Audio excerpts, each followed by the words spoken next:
तो आप देख रहे हैं बहुजन पैगाम। मैं आर.एस. गौतम एडवोकेट आज आपके समक्ष कुछ ऐसे मुख्य मुद्दों पर प्रकाश डालने की कोशिश करूंगा जो कि देश हित में और मुख्य रूप से बहुजन समाज के हित में बहुत ही जरूरी है। बहुजन समाज की हर खबर पाने के लिए आप बहुजन पैगाम को घर घर पहुंचाने के लिए उसको सब्सक्राइब करें, शेयर करें, कमेंट करें, जिसकी वजह से बहुजनों की आवाज़ बहुजनों तक पहुंचनी चाहिए। साथियों, आप देख रहे हैं फिलहाल कुछ ही महीनों में देश में 5 विधानसभाओं के चुनाव होने वाले हैं। 2024 में पार्लियामेंट का चुनाव होने वाला है। एनडीए पहले से बना हुआ था, जो कि भारतीय जनता पार्टी के नेतृत्व में काम करता है। उसमें कई दल जुड़े हुए हैं। उसमें कुछ बहुजन समाज के लीडर हैं जिन्होंने अपनी पार्टियां बनाई हैं, वो भी उसमें काम कर रहे हैं। इधर अभी कुछ महीनों पूर्व इंडिया नामक एक गठबंधन बना, जिसमें लगभग 28 छोटे मोटे दल मिलाकर के सम्मिलित हुए हैं। उधर कुछ राजनीतिक पार्टियां ऐसी हैं जिनको इंडिया गठबंधन जो बना है उसमें बुलाया नहीं गया, अथवा वो खुद जाना नहीं चाहते। इन हालातों को देखते हुए ऐसा लगता है कि जो 85-90% बहुजन समाज के लोग अपनी आबादी बताते हैं, है भी, इसमें कोई शक भी नहीं है, लेकिन एक यूनिटी विचारधारा एक न होने के कारण जो 10-15% मनोवादी लोग हैं उनकी सरकार बन जाती है। ज़्यादा बातें न करके अहम मुद्दे पर मैं आता हूँ। बहुत दिनों से बहुजन पैगाम पर कुछ लोग कमेंट कर रहे हैं, पोस्टिंग भेज रहे हैं, पूछ रहे हैं कि सर मायावती के बारे में क्या कहना है, बीएसपी के बारे में क्या कहना है, बीएसपी का क्या रुख रहेगा, एनडीए में जाएंगे या अथवा इंडिया में जाएंगे। साथियों, इस संबंध में मैं इतना कहना चाहूँगा कि इस देश में SC ST का और माइनॉरिटी वर्गों का यदि वोट जोड़ दिया जाए, उनकी आबादी लगभग मोर देन 40% है, इसमें कोई शक नहीं। SC ST प्लस माइनॉरिटी आदिवासी मोर देन 40%। हर स्टेट में या पूरे देश में ये आबादी किसी न किसी रूप में दर्ज है। उनका वोट भी इतना ही है। तो अभी जो इंडिया गठबंधन बना हुआ है, इसमें किस व्यक्ति की इस तरह की सोच चल रही है कि जो समाज SC ST और माइनॉरिटी तथा आदिवासी वर्ग के लोग हैं, जिनकी आबादी इस देश में 40% है, उनकी राजनीतिक पार्टियों को सेट असाइड करते हुए एक गठबंधन बना लिया जाए और उम्मीद करते हैं कि उस गठबंधन से जो चुनाव होगा उसमें बीजेपी हार जाएगी, मोदी जी प्रधानमंत्री से हट जाएंगे और इनकी जीत हो जाएगी। आप गौर करिए, ये जो इंडिया गठबंधन बना हुआ है, मुख्य रूप से कौन कौन पार्टियां हैं। एक तो कांग्रेस पार्टी है, ठीक है, उसका जनाधार है। काफ़ी समय तक, ज़्यादातर पीरियड में कांग्रेस का शासन राज्यों में और केंद्र में रहा है। दूसरी समाजवादी पार्टी उत्तर प्रदेश में है, उसका भी जनाधार उत्तर प्रदेश में है। तीसरी नीतीश की पार्टी, लालू की पार्टी, बिहार में उनका जनाधार है, ठीक है। लेकिन अब गौर करिए, अखिलेश जी, नीतीश जी, लालू जी, ये ओबीसी समाज को बिलोंग करते हैं, उसी का प्रतिनिधित्व करते हैं। ऐसी समाज की जो पार्टियां हैं, जैसे बहुजन समाज पार्टी है, अभी चंद्रशेखर जी ने एक पार्टी बनाई कुछ वर्ष पहले, उनको भी नहीं बुलाया गया। जो मुस्लिम समाज के लीडर हैं उनको भी नहीं बुलाया गया। तो क्या ये संभव है कि बीएसपी, ओवैसी जी तथा मुसलमानों के जो अन्य लीडर हैं उनको तथा आदिवासी समाज को बाइकआउट करते हुए इंडिया गठबंधन कितना कामयाब होगा, कितना सफल होगा?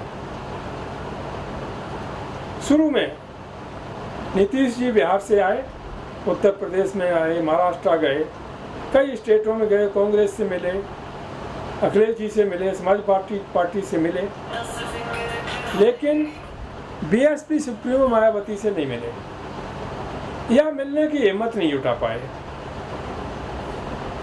ओवैसी से भी नहीं मिले, मुसलमानों किसी लीडर से नहीं मिले, आदिवासी समाज के लीडरों से नहीं मिले। ऐसी स्थिति में देश की मोर देन 40% आबादी का प्रतिनिधित्व करने वाली जो पार्टियां हैं, जैसे बीएसपी है, उसे दरकिनार करते हुए कोई भी गठबंधन कितना कामयाब होगा, समय बताएगा। यही कारण है कि जहां हम आलोचना करते हुए कभी नहीं थकते बीजेपी की, आरएसएस की, विश्व हिंदू परिषद, बजरंग दल आदि आदि की, उनका एक गठबंधन है। दूसरी विचारधारा के लोग भी उन्होंने उसमें जोड़ रखे हैं और उनका सबका सहयोग से उन्हीं सरकार बना लेते हैं। आप ऐसा क्यों नहीं कर पा रहे? जब ये तीसरी बैठक हुई बॉम्बे में इंडिया की, उसमें भी बीएसपी को आमंत्रित नहीं किया गया, आजाद समाज पार्टी को आमंत्रित नहीं किया गया, मुसलमानों के किसी लीडर को, मुख्य रूप से ओवैसी जी को भी आमंत्रित नहीं किया गया। ऐसी स्थिति में क्या आपने सोचा है कि जिनकी आबादी और जिनका वोट करीब 40% है देश के अंदर, उनको माइनस करके आप कामयाब हो जाएंगे? खैर, ये आपकी सोच होगी। जो समाज में घटित होता है, एक सामाजिक चिंतक होने के नाते सही सही बात बड़ी कटुतापूर्वक सच्चाई के साथ मैं लोगों के सामने रखने की कोशिश करता हूँ। अभी भी वक्त है, यदि आप सब लोग जो बहुजन समाज के लोग हैं, जिसमें माइनॉरिटी, आदिवासी, SC, ST, OBC सभी आते हैं, वाकई यदि बीजेपी सरकार को भगाना चाहते हैं, मोदी को हटाना चाहते हैं, तो अपनी अपनी ईगो खत्म करके अब भी वक्त है, एक हो जाइए और एक होकर के एक राय से एक कॉमन मिनिमम प्रोग्राम बनाइए। उसके तहत एक के बदले एक ये पॉलिसी बना करके आप चुनाव लड़िए। यदि ऐसा हुआ और ऐसा करने में आप लोग कामयाब हो गए, तो बीजेपी 100 से नीचे सिमट के रह जाएगी 2024 के पार्लियामेंट के चुनाव में। और जो अभी 5 स्टेट के चुनाव हो रहे हैं, वहाँ पर अभी आप देख रहे हैं भाई इंडिया में कौन कौन पार्टियां वहाँ लड़ रही हैं। कांग्रेस लड़ रही है केवल। क्या समाजवादी पार्टी लड़ने जा रही है झारखंड में, छत्तीसगढ़ में, मध्य प्रदेश में, राजस्थान में? नहीं, बीएसपी जा रही है। बीएसपी हर स्टेट में चुनाव लड़ रही है, हर स्टेट में काम कर रही है, क्योंकि वो एक नेशनल पार्टी है, इसमें कोई शक नहीं। और एक नेशनल पार्टी को ही आप बाइकआउट करके सत्ता हथियाना चाहते हैं, तो शायद ये समझदारी का काम नहीं है। इसलिए नीतीश जी से स्पेशल रूप से मैं कहना चाहूँगा कि कहीं किसी तरह की आपके अंदर ईगो है, उसको ख़त्म करो और एक कॉमन मिनिमम प्रोग्राम की पॉलिसी बनाते हुए सारे बहुजन लीडर्स को जोड़ने की कवायद शुरू करो।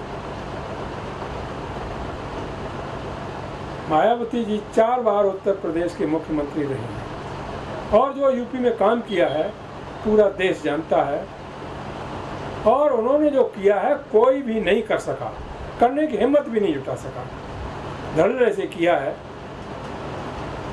तो ऐसी स्थिति में आप बीएसपी को बाइकआउट करके चलते हैं,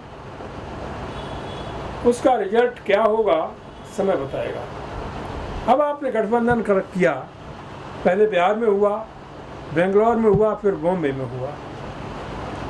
आप जरा सोचिए, ममता बनर्जी उत्तर प्रदेश में क्या है इनका, छत्तीसगढ़ में क्या है, अन्य प्रदेशों में क्या है, वेस्ट बंगाल को छोड़कर।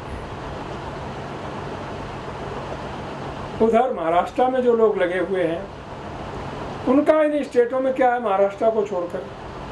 ठीक है, कांग्रेस का है थोड़ा बहुत, कहीं कुछ, लेकिन यूपी में कोई विशेष नहीं है, बिहार में भी कुछ विशेष नहीं है।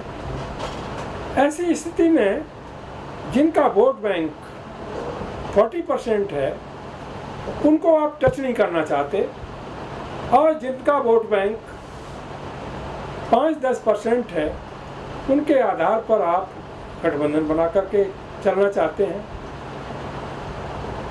शायद रिजल्ट ठीक नहीं आएगा। अब भी वक्त है। लालू जी, मैं उनका बहुत रिस्पेक्ट करता हूँ, और इसलिए करता हूँ कि उन्होंने अडवाणी के रथ को समस्तीपुर में रोका था। He was alone in the country who could be able to provide dare to stop the program of mister Lal Krishna Advani in Samastipur. उसी के बदले में बीजेपी ने उनको दुनिया के केस लगा करके जेल भेजा, लेकिन वो झुके नहीं, जेल चले गए, लेकिन उन्होंने अधीनता स्वीकार नहीं की, और आज भी वो अधीनता स्वीकार करने को तैयार नहीं है। और उन्हीं की दम पर बिहार में आज मुख्यमंत्री कोई भी हो, महत्व उन्हीं को जाता है। तेजस्वी का जहाँ तक सवाल है, अभी यंग लड़का है। नीतीश जी जो फैसले ले रहे हैं उसमें लालू प्रसाद यादव को इंटरफेयर करना चाहिए। उदाहरण के तौर पर अभी एक व्यक्ति जो ठाकुर कम्युनिटी का है, जिसमें उड़ीसा के एक डिस्ट्रिक्ट मजिस्ट्रेट का कत्ल करवाया था बिहार में, उसकी सजा पूरी नहीं हुई और उसको एक कानून बनाकर के जेल से बाहर निकालवाए। किस लिए? कि ठाकुरों का वोट मिल जाएगा। शर्म आना चाहिए। बिहार में ठाकुरों का वोट ज़्यादा है कि SC/ST का वोट ज़्यादा है, इस पर नीतीश जी को सोचना चाहिए। नीतीश जी अपनी विचारधारा में परिवर्तन करें, और जो उनके अंदर मनोवाद चल रहा है उससे उनको निजात पानी पड़ेगी, क्योंकि मनोवाद और अम्बेडकरवाद कभी साथ साथ नहीं चल सकते। उन्हें कर्पूरी ठाकुर को याद करना चाहिए, जगदेव प्रसाद कुशवाहा को, रामस्वरूप वर्मा को, इनको याद करना चाहिए, काशीराम साहब को याद करना चाहिए, बाबा साहब अम्बेडकर को याद करना चाहिए, और उनके उसूलों पर चलना चाहिए। तभी बहुजन समाज की यूनिटी हो पाएगी, और तभी एकता बन पाएगी, और तभी बहुजनों का एक छत्र राज पूरे देश में और हर स्टेट में हो पाएगा। साथियों, जो आज आप लोगों के समक्ष मैं कह रहा हूँ, ये केवल मेरे व्यूज नहीं है, पूरे देश से बहुजन पैगाम पर जो व्यूज आते हैं उन सब का एक कलेक्शन है। इसे ये ना समझा जाए कि RS गौतम एडवोकेट बोल रहे हैं और केवल उनकी विचारधारा है। ये पूरे देश के बहुजनों की एक आवाज़ है, विचारधारा है, जिसको मैं आपके सामने निर्भीकता से, निष्पक्षता से रखने की कोशिश कर रहा हूँ। अफसोस की बात है, आप आपस में ही लड़ते हैं। जहाँ लड़ना है दुश्मन से, वहाँ कुछ बात नहीं करते, आपस में लड़ते हैं। आपस में उसके MLA उसने तोड़ लिए, उसके MLA उसने तोड़ लिए। But is this nonsense.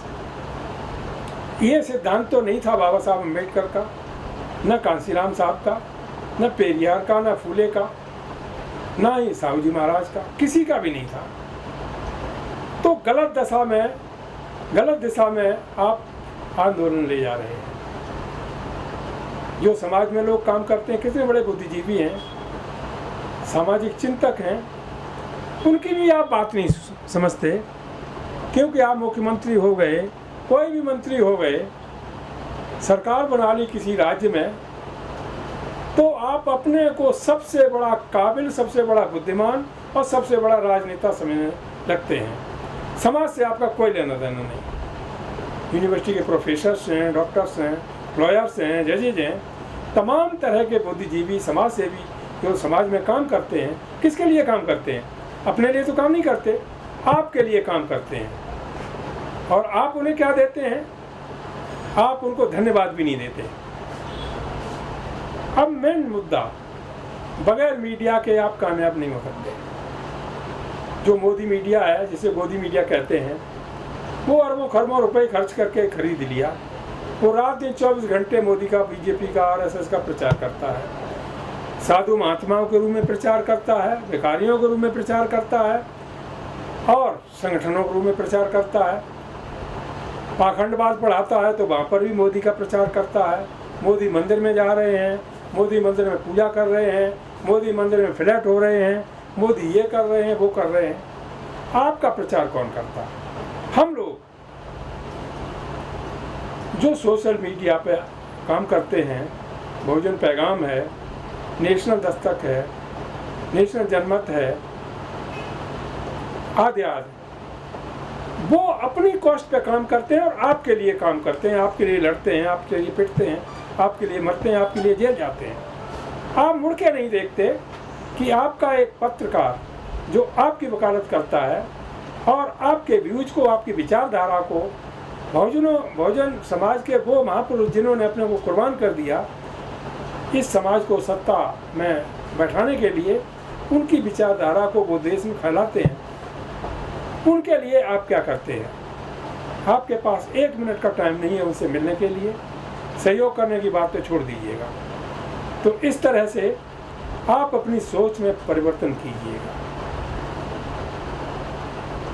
युवा जो बहुजन समाज का है, आज रोड पर है, बेरोजगार कर दिया, डेली हत्याएं हो रही हैं, बलात्कार हो रहे हैं, जबरन काम कराया जा रहा है। ऐसा लग रहा है कि वैसे तो सबल क्लास में मुख्य रूप से 3 जातियाँ आती हैं, लेकिन उनमें 2 जातियाँ जिसमें ब्राह्मण और ठाकुर कम्युनिटी के लोग आते हैं। शायद इन लोगों को बीजेपी गवर्नमेंट ने लाइसेंस दे दिया है अत्याचार करने का। किसी तरह से अत्याचार करो, जबरन किसी से काम कराओ, अपने खेत पर मजदूरी मांगे तो मार दो उसको, पीट दो, उसकी पिटाई कर दो, है उसके घर पे बुलडोजर चलवा दो, कहीं कुछ आद यार। तो बुलडोजर का ज़माना जो योगी जी के समय से स्टार्ट हुआ है, किनके ऊपर बुलडोजर का चलता है? बहुजनों के घर तोड़े जाते हैं, बहुजनों पर चलता है। यूपी के अंदर आप गौर करके देख लीजिएगा, कहीं 1-2 ब्राह्मण के घर पर बुलडोजर चल गया हो, वो तो हम नहीं कह सकते हैं। किसी एक ठाकुर के घर पर बुलडोजर चला हो तो बता दीजिएगा। बुलडोजर चलेगा सब पर, लेकिन इनको छोड़कर FIR सब पे होगी, इस कम्युनिटी पे नहीं होगी। इसका मतलब क्या हुआ? ऐसा राज तो देश में कभी नहीं आया था जैसा आज देखने को मिल रहा है। साथियों, बातें बहुत सी हैं, वीडियो लंबा हो जाएगा। ज़्यादा कुछ न कहते हुए मैं बहुजन समाज के जो राजनेता हैं उनसे विनम्र निवेदन करना चाहूँगा कि अपनी अपनी चौधराहट, अपनी अपनी ईगो को भुलाकर सब एक मंच पर आ जाओ, एक झंडे पर आ जाओ और एक के बदले एक चुनाव लड़ो। सरकार आपकी होगी, एक छत्र आप राज करेंगे, पार्लियामेंट पर भी आपका कब्जा होगा, विधानसभाओं पर भी आपका कब्जा होगा। और ये जो मनवादी सरकार है 10-15% लोगों की, वो हमेशा हमेशा के लिए विदा हो जाएगी, बशर्ते आप अपनी अपनी ईगो को भुलाकर एक हो करके चुनाव लड़ें तब।